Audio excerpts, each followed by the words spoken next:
93 और 94 की बात होगी और आगे की शायद 99 के लगभग की बात होगी। काठमांडू नेपाल में एक बहुत बड़ी प्रतियोगिता हुई थी और वो थी चित्रकारियों की। दूर दूर से चित्रकारी आए थे और उन्होंने अपनी चित्रकला सबके सामने दिखाया। पर एक नेपाल की तराई के एक चित्रकारी थे, उनका नाम था आसाराम मौर्य, कबीरपंथी थे।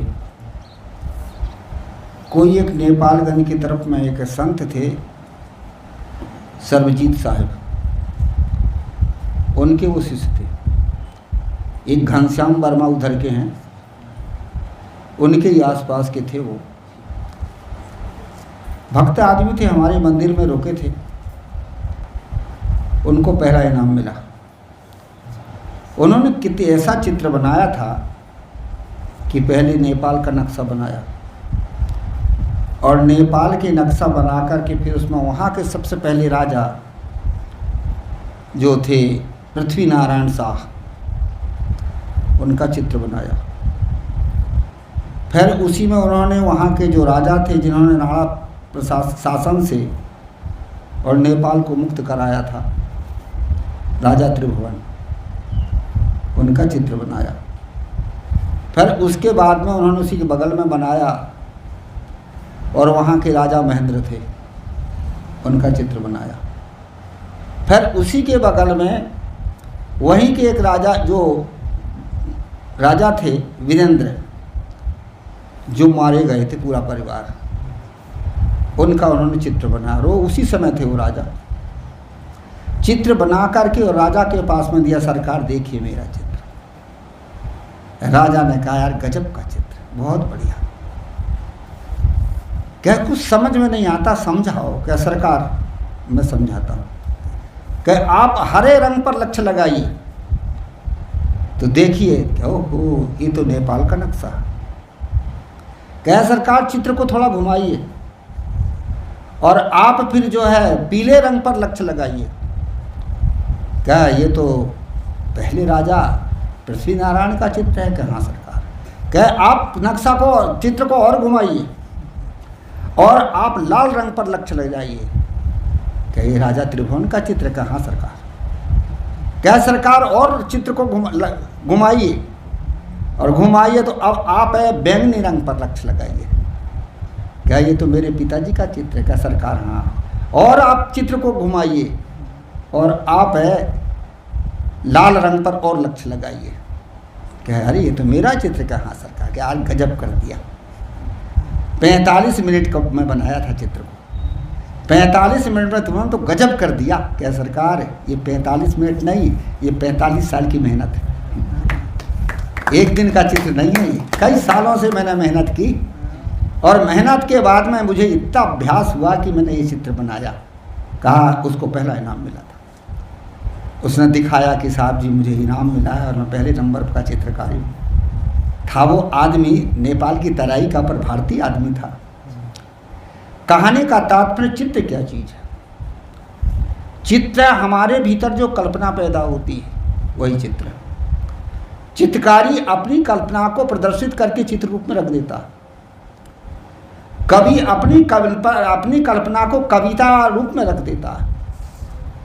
इसी प्रकार से ज्ञानी अपने विचार को और एक लोगों के सामने रख देता है।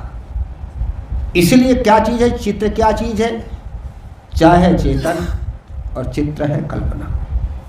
सदगुरु कबीर साहब बड़ी सुंदर बात बताते हैं। चचा चित्र रचो बड़ भारी, चित्र थोड़ी तय चेतु चितकारी। हे चा चेतन, तूने बहुत बड़ा चित्र बना के रखा है और उसी चित्र में अर्झा हुआ है।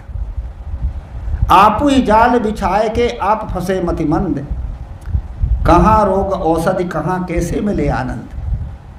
अपना हम जाल बिछा लें और उसी जाल में हम फंस जाएं तो हमारी नासमझी है ना। इसलिए हम अपने चित्र में ही तो फंसे। एक बात और मैं बताऊं, जाल किसको कहते हैं?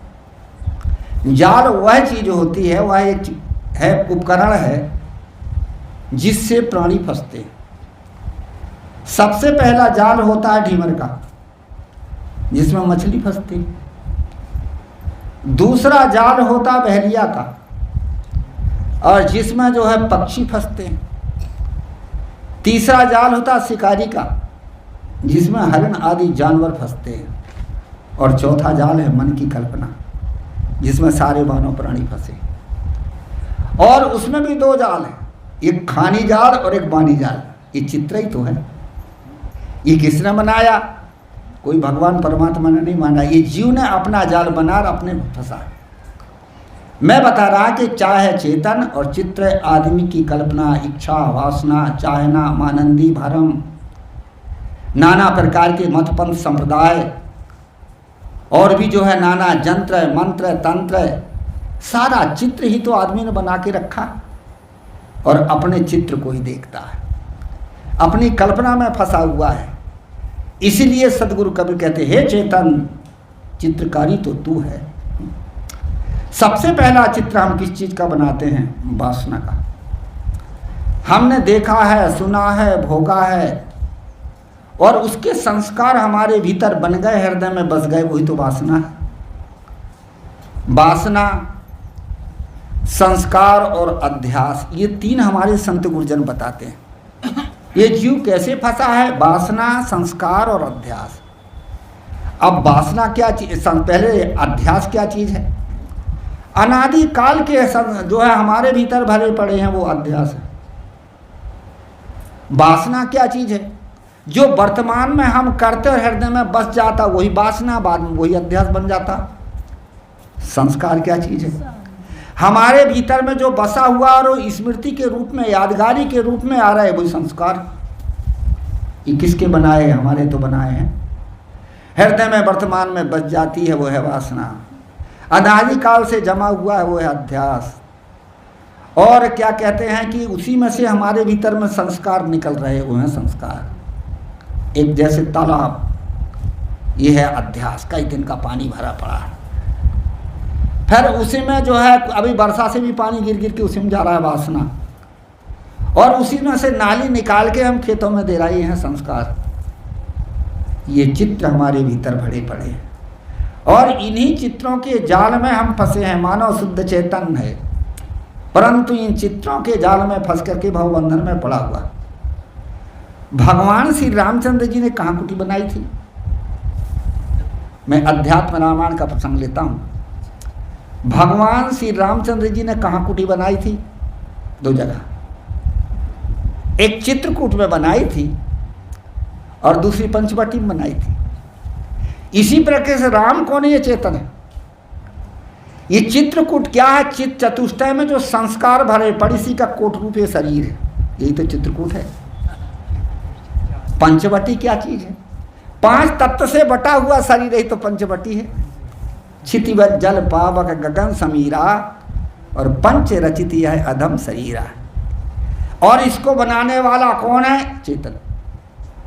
वासना के बस में ये जीव, चेतन जीव ने ही शरीर बनाया। और कितने बनाया? 4 खानी के, एक ही के नहीं, आकर 4,84,000, और योनि भरमती जीव अविनाशी, रामायण में कहा है। और भी सदगुरु कबीर कहते हैं कि 1,84,000 जीव जंतु में भटक भटक दुख पाओ, और कहाँ ही कभी जो राम ही जाने सो मोहिनी के भाव। ये चारों खाने का चित्त संस्कार है, जीव बना के रखा है, और चारों खाने में जा रहा। अब कैसे जा रहा? कभी कभी मैं कभी लोगों से पूछता हूँ कि भैया ये जीव को शरीर क्यों बनाना पड़ता है? पूर्व किए हुए कर्मों के फल, या वर्तमान में जो हम कर रहे हैं उस कर्मों के फल को भोगने के लिए। तो कर्म तो 2 ही हैं, पाप और पुण्य कर्म है। तो पाप पुण्य कर्म है, तो पाप पुण्य कर्म का फल सुख दुख है। तो जब 2 ही है, पाप पुण्य कर्म, उसका फल सुख दुख है, तो एक ही खानी में भोग लेता। सुख दुख के 4 खानी का विभाजन क्यों? 3 विभाजन है। जीव को देह धरने में 3 विभाजन है। सबसे पहले विभाजन है 4 खानी का, दूसरा विभाजन है नर नारी का, और तीसरा विभाजन है योनिज और अयोनिज का। पहले है 4 खानी का विभाजन, ये चारों खानी में जीव जाता है, मनुष्य में, पशु में, पक्षी में और कृमि कीट में। दूसरा विभाजन है नर और नारी का, नर और नारी 2 भाग। और तीसरा विभाजन है योनिज और अयोनिज का। कुछ ऐसे जीव हैं जो योनिज में शरीर धारण करते हैं माता पिता के द्वारा, कुछ ये अयोनिज में शरीर धारण करते हैं। ऐसा क्यों? एक ही खानी में धर लेते, वहीं सुख दुख हो लेते, नारीज बन जाते, नरई बन जाते, या पशुज बन जाते, पक्षी बन जाते, मनुष्य बन जाते, कृमिटकीज बन जाते। 4 खानी क्यों? और जो है योनिज में ही शरीर पैदा होता था माता पिता में, योनिज की जरूरत क्यों? या योनिज में ही शरीर बन जाता है, योनिज की जरूरत क्यों?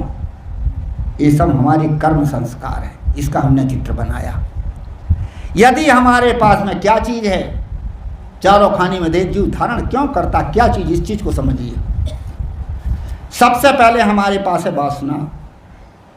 वासना से होता संस्कार, संस्कार से होता गुण, गुण से होता स्वभाव, और स्वभाव से होता कर्म, और कर्म से होता भोगने के लिए शरीर। ये लाइन है। इसलिए पहले वासना से उत्तम संस्कार मनुष्य देह, मध्यम संस्कार पशु पक्षी, और कनिष्ठ संस्कार कृमि कीट।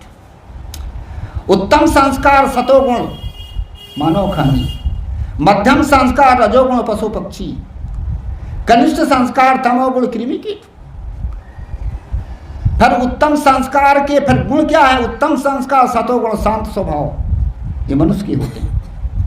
मध्यम संस्कार में क्या होता है? चंचल स्वभाव, ये किसके होते हैं? ये उनके होते पशु पक्षियों के, विषय भोग ऐश आराम मौज मस्ती। और कनिष्ठ संस्कार से जो है तम गुण, कनिष्ठ है तो तमोगुण, तमोगुण से क्या होता है? उग्र, लड़ाई झगड़े मार काट, ये स्वभाव है। और उसके बाद कर्म है। उत्तम संस्कार सतोगुण भक्ति ज्ञान सत्संग सदाचार मनुष्यकारी शरीर। मध्यम संस्कार रजोगुण विषय भोग ऐश आराम मौज मस्ती, ये पशुओं के कर्म है। कनिष्ठ हैं तो लड़ाई झगड़े मार काट, ये कृमि कीट के, ये चारों खाने में इसलिए जाता है। सबसे पहले वासना है, वासना से संस्कार है, संस्कार से गुण है, गुण से स्वभाव है, स्वभाव से हम कर्म करते हैं, उस कर्म फल भोगने के लिए हमें चारों खाने का शरीर बनता। ये चित्र किसने बनाया? ये जीव ने तो बनाया। वही जीव मनुष्य में भी जा सकता है भक्ति ज्ञान के द्वारा, वही जीव पशु पक्षी भी हो सकता है जो है विषय भोग ऐसा आराम मौज मस्ती में पड़ के, वही तो पशु पक्षी करता। और वही जीव यदि तामसी प्रवृत्ति का है तो ये कृमि कीट का शरीर भी धारण करता। ये चेतन ने ये 4 खानियों का शरीर बनाया है, और यही चेतन ने नर और नारी का भी शरीर बनाया है। यदि चंचलता के संस्कार हैं तो नारी, शौर्य के संस्कार और कठोरता के संस्कार है तो पुरुष। योनिज और अयोनिज में भी इसी प्रकार है। यदि जो है प्राणी और पदार्थ के संस्कार हैं तो योनिज खानी में, जिन प्राणियों में हमारा मोह में माँ बाप बन जाते हैं, और जिन उनके पदार्थों उनके शरीर में हमारा मोह रहता है, इसलिए हम 4 खानी का 3 खानी का शरीर बनाते हैं माता पिता के द्वारा।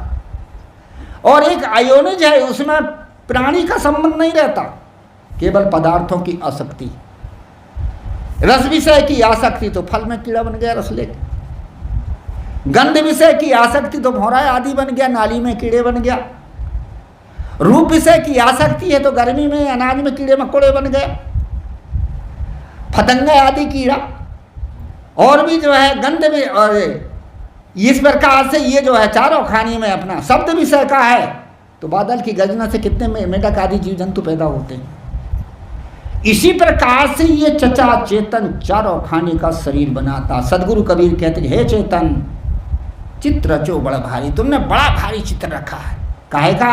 ये वासना का चित्र, संस्कार का चित्र। और तू कौन है चित्रकारी? इस चित्र को बनाने वाला भगवान श्री रामचंद्र जी ने तारा को किस चीज का ज्ञान दिया था? शरीर का नहीं दिया था, राम का नहीं दिया था, परमात्मा का नहीं दिया था। क्या कहा था? ये चेतन का ज्ञान दिया था। क्षितिजल पावक गगन समीरा, पंच रचित यह अधम शरीरा, प्रकट स्वतंत्र आगे सोवा, और जीव नित्य तुम के ही लगी रोवा। हे तारा, तू क्यों रो रही है? यदि तू अपने पति के लिए, पति को शरीर मानती है, तो 5 तत्वों का बना हुआ शरीर ये तेरे सामने पड़ा हुआ है, उसको तो कुछ नहीं हुआ। यदि तू कहे कि नहीं जीव ही मेरा पति है, जीव के लिए रो रही है, तो जीव किसी का पति है ना, पत्नी है ना, मित्र है, शरीर होता है। तो जीव के लिए रो रहा है, तो जीव तो अविनाशी, वो तो मरता ही नहीं। अब किसके लिए रो रही है? ये अविनाशी तत्व का ज्ञान दिया था। जब जब जीवन में, आदमी के जीवन में दुख आया है, इतिहास उठा के आप देखें तो आत्म तत्व का ये चित्रकारी का ही बोध दिया गया था। जब अर्जुन को मोह हो गया, तब कृष्ण ने कौन सा ज्ञान दिया था? ये चित्रकारी का, अंतवंत इमे देहा नित्य युक्त है शरीर न। हे अर्जुन, ये शरीर जो है ये नाश होने वाला है, इसका अंत होने वाला है, पर जो शरीर में रहने वाला चेतन है वो क्या है? वो नित्य है। और जब माता देवहूति को मोह हुआ, उसका जो पति था करदम घर छोड़ करके वैराग लेने चले गए थे, और उसका पुत्र कपिल वो भी अपने घर छोड़ के चला गया। तो माँ अपने पुत्र और अपने पति के वियोग में मोह हो गया और दुखी हो गई। इसलिए कहा जाता कि ममता का चित्र भी तो आदमी के जीवन में दुख देता है। मोह सकल व्याधिन कर मूला और तेहिते उपदे शोक बहुत सूला, ये ममता का तो चित्र है। तब और क्या कहते हैं कि कपिल को पता चला कि मेरी माता दुखी है। लोगों ने कपिल से बताया कि आप दुनिया को सुखी बना रहे, ज्ञान दे रहे हैं, और जन्म देने वाली माता ही दुखी है, उसको ज्ञान नहीं देते हो। कपिल को पता चला कि मेरी माता दुखी है, और कपिल 12 साल के बाद में जब घर आए, तब तक उनका शरीर भी बड़ा हो चुका था, बाल भी बड़े बड़े हो गए थे, चेहरा भी बदल गया था। माता ने नहीं पहचान पाई। माता ने सोची कि कोई महात्मा आए हैं, और जिसके घर से कोई महात्मा हो जाता है तो महात्मा में बड़ा प्रेम रखते। हमारे घर के भी महात्मा हुए, हो सकता है उनका संदेशा ये बताएंगे। इसलिए माता जैसी देखी बड़ी खुशी हो गई कि कोई महात्मा आए, बड़ी सेवा किया। कपिल ने देखा कि माता उदास है। आदमी के चेहरे से ही उसके भाव परखने में आते। प्रसन्नता है तो चेहरा खिलेगा, उदासी है तो चेहरा उतरा रहेगा। इसी प्रकार से उन्होंने परखा, कहा माता बड़ी दुखी हो? क्या हाँ महाराज मैं बड़ी दुखी हूँ। क्या माता कैसे दुखी हो? क्या महाराज मेरा जो पति था करदम ऋषि, मेरे पुत्र के जन्म लेते ही वो जंगल में वो साधना करने चले गए, और उसके बाद मेरा पुत्र था कपिल, मैंने सार संवार बड़ा किया, उसके बाद में वो भी चला गया साधना करने के लिए, इसलिए मैं अपने पुत्र और पति के वियोग से दुखी। कपिल ने समझ गया कि ओहो ये अज्ञानता का दुख है, अब माता को ज्ञान देना पड़ेगा। आदमी दुखी क्यों होता? दुखी होता है जहां अपना मान लेता है, और मानने पर जो माना हुआ है वो अपने से भी अलग हो जाता है तो दुख होता। तो ये अज्ञानता का दुख है। संसार में जितनी चीज हमने माने हैं वो अपने नहीं है, वो अपने से अलग सब छूटते में जाने वाली है। पर बोध और ज्ञान न होने कारण आदमी निराश होता, ममता बन जाती, मोह बन जाता, राग बन जाता। कुछ दिन किसी के साथ में रह जाओ तो थोड़ा ममता बन जाती। पर एक बात और है, ज्ञानी ममता नहीं रखता, ज्ञानी क्या रखता? आभार। किसी महापुरुष के प्रति हमें कुछ मिला है या हमारा कोई साथी है, उसके साथ हमने जीवन जिए हैं, उसमें ममता नहीं होती, आभार होता, कृतज्ञता होती। जब वह हमसे छूटता है, बिछुड़ता तो कुछ होता है यार अपने। कितने भक्त लोग भी जब हम घरों किसी के घरों से निकलते हैं आंसू बहाने लगते हैं। वो मोह के आंसू नहीं हैं, वो प्रेम के आंसू हैं, वो एक श्रद्धा के आंसू हैं, वो एक आभार के आंसू हैं। जब हमारे गुरुजी का शरीर छूटा, तो शरीर छूटा तो उसके पहले एक महिला का शरीर छूट गया था, आधा घंटा पहले। तो उस समय क्या हुआ कि वो उसकी लड़कियां रो रही थी चिल्ला चिल्ला के। मैं चला गया बीच में समझाने के लिए। मैंने कहा मत रो बेटा, और जो है नेपाली भाषा में कहा ना रो नानी, आमा इतने दिन को थे कि अब मत रो, माता इतने दिन की थी। पर एक नर्स वहीं खड़ी थी, वो देख रही थी कि बाबा जी समझा रहे। थोड़ी देर बाद में जब गुरुजी का शरीर छूट गया, वही नर्स आए कि महाराज रजिस्टर में दस्तखत कीजिए। और जब मैं रजिस्टर में दस्तखत किया तो मेरा भी आंसू टपक गया। क्या बाबा अभी तो वहां समझा रहे थे, अब क्या हुआ? उनका कुछ नहीं हुआ। अब आपको भी तो दुख हुआ। मैंने कहा दुख हुआ पर आभार का दुख है, मोह का नहीं। ये मेरे गुरु थे और इनसे मैंने ज्ञान पाया, शिक्षा पाया, इसलिए मेरे आभार के आंसू हैं, मोह के नहीं। मोह के आंसू होता नहीं, जैसे मैं भी चिल्लाता, पर मेरे आभार के आंसू हैं कि बिल्कुल बात ठीक है। तो इसी प्रकार से हुआ कि माता को मोह हो गया, दुखी थी, तो कपिल ने फिर ज्ञान दिया, हे माता सुनो, संसार में दो चीज है, प्रकृति और पुरुष।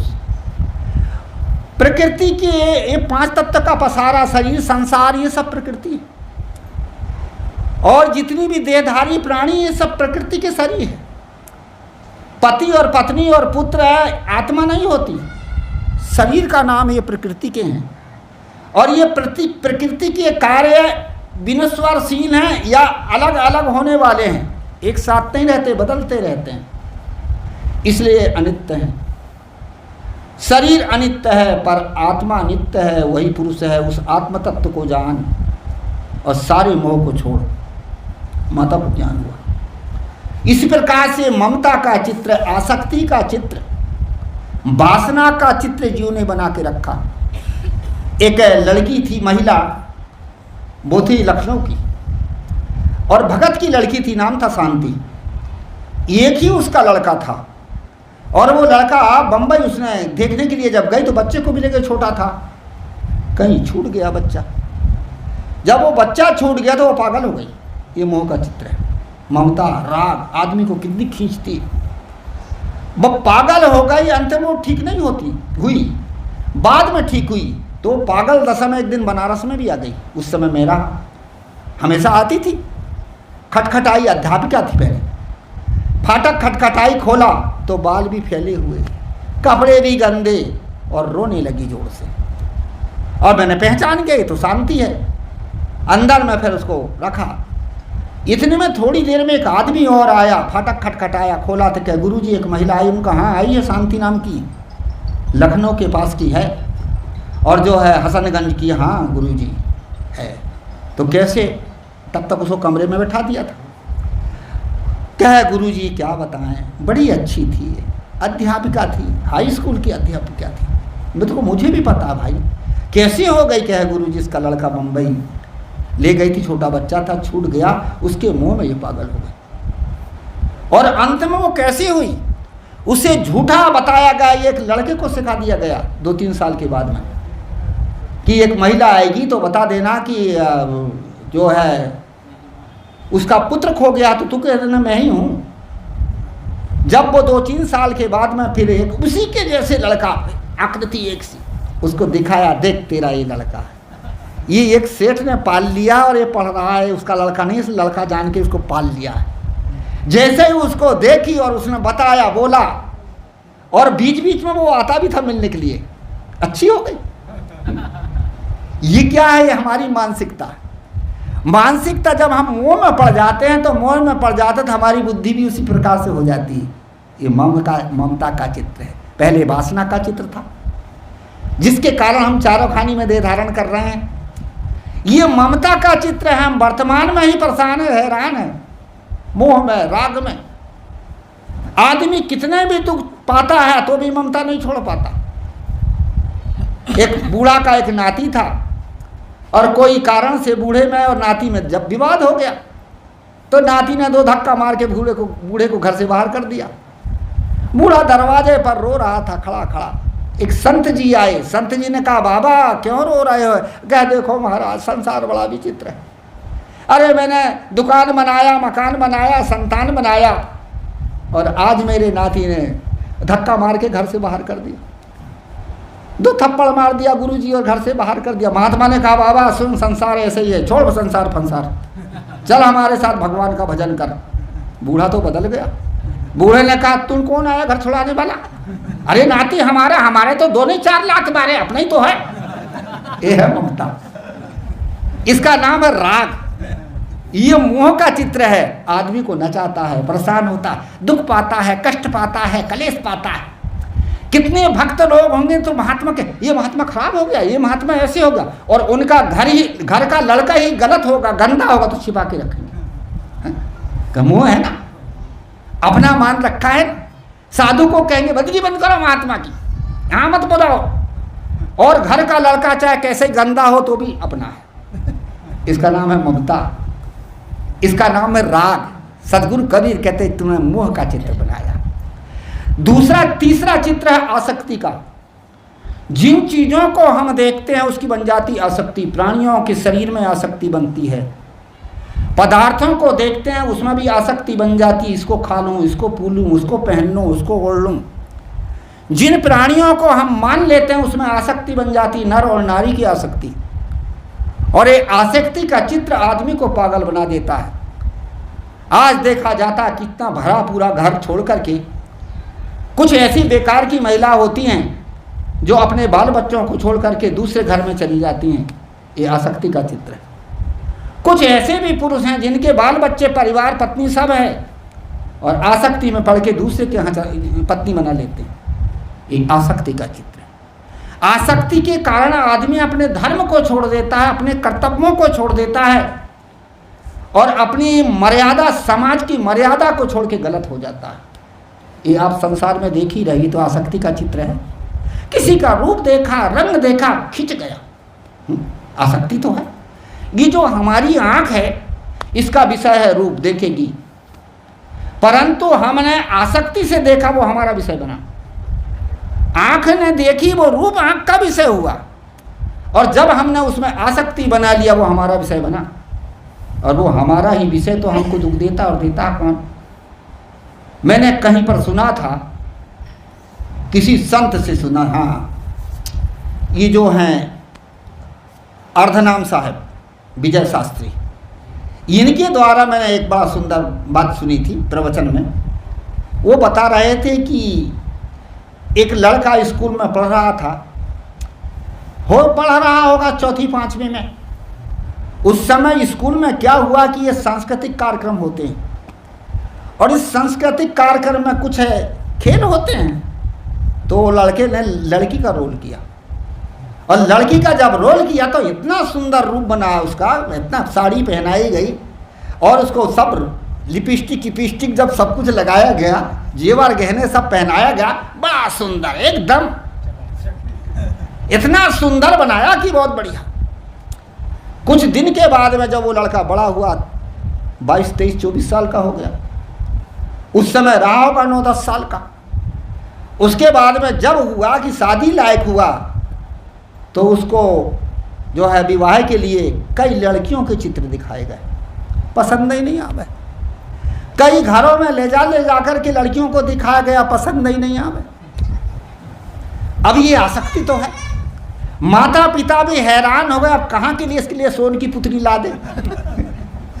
अंत में हुआ कि उसको कहाँ ले जाया गया? चित्रशाला में, जहाँ चित्रशाला में टॉप के चित्र रखे जाते हैं, अच्छे खिलाड़ियों के चित्र, अच्छी और लड़कियों के हीरोइनों के चित्र रखते हैं, सुंदरियों के, अच्छे विद्वान महापुरुषों के चित्र रखते हैं। भी चित्रशाला में ऐसे चित्र रहते। चित्रशाला में जब चित्रशाला में ले जाया गया तो उसे चित्र दिखाएगा, तो एक चित्र को पसंद किया, ये चित्र, ये इस लड़की के साथ मेरा विवाह होना चाहिए। भैया उस लड़की को खोजो, कहाँ की है? अब कहाँ की है? अब कहाँ की है? वहाँ के लोगों से पूछा गया कि ये चित्र कहाँ से आया? क्या ये विद्यालय से आया? कौन विद्यालय से आया? क्या अमुक विद्यालय से। वहाँ गए, वहाँ विद्यालय में अध्यापकों से पूछा कि ये किसका चित्र है? आपके यहाँ का कोई विद्यार्थी का? क्या नहीं, हम तो अभी सब नए अध्यापक। पुराना एक बूढ़ा अध्यापक मिला, उससे पूछा गया कि आप ये चित्र किसका है? क्या बात क्या है? क्या ये लड़का इससे शादी करना चाहता है, इस लड़की से? उन्होंने कहा, उस लड़के से पूछा कि तब तू छोटा था तो स्कूल में कोई कार्यक्रम हुआ था क्या? गुरुजी हुआ था, उसमें तू कुछ किया था क्या? हाँ, लड़की का रोल किया था। क्या वही है, कर ले शादी इसी से।